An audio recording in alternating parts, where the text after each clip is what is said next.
Сәлем достар, сіздермен Мөлдір. Бүгін сіздерге қызымның туған күніне арнап пісірілген сүтті қыз тортының рецептімен бөлісетін боламын. Видеоны соңына дейін көріңіздер.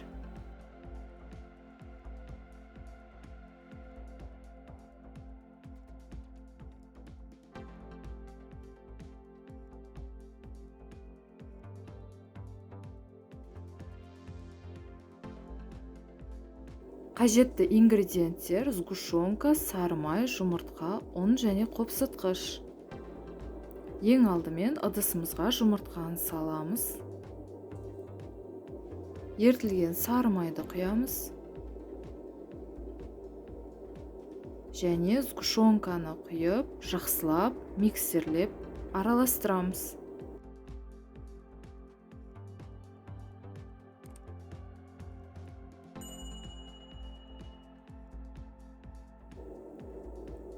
Ұнды алдын ала илектен өткізіп алдым. Ұнға қопсытқышты салып, екеуін жақсылап араластырамыз.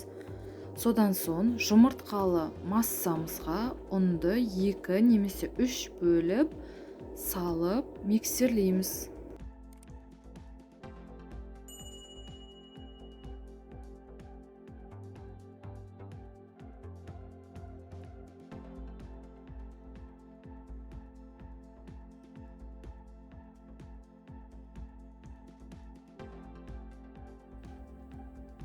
Консистенциясы осындай болу керек.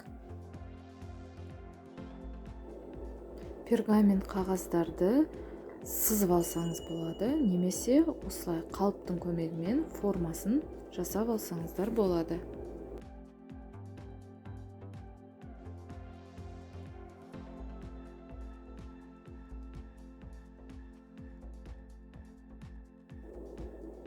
Әр қағазға 2 ас қасықтай салып шығамыз, содан соң оны бір келкі етіп жаямыз.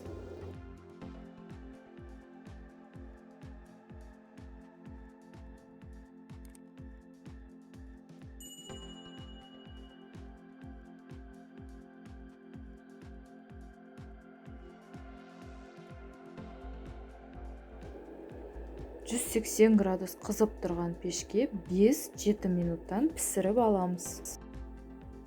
Біздің корждар пісті, толықтай суытамыз.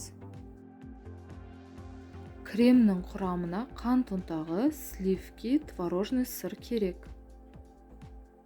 Творожный сыр мен қант ұнтағын шанышқының көмегімен бірінші араластырып аламыз. Содан соң миксерлейміз.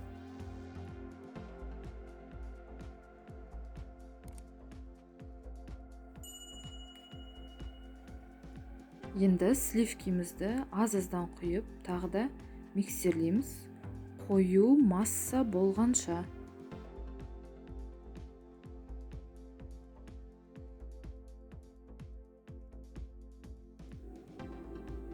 Енді тортымызды жинаймыз, астына кішкене осылай кремді жағамыз, сонда корж жылжып кетпейді. Коржға кремді шамамен 2 қасықтай салып, толықтай бір келкі етіп жағып шығамыз.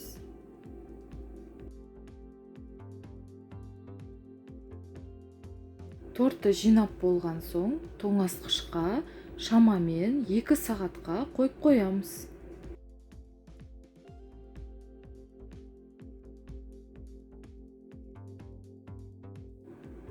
Біздің тортымыз дайын. Торт өте жұмсақ, үлпілдек, нәзік болып шықты. Міндетті түрде жасап көріңіздер. Видео ұнаса, лайк басып, комментарий жазып, каналыма тіркеліп қойыңыздар.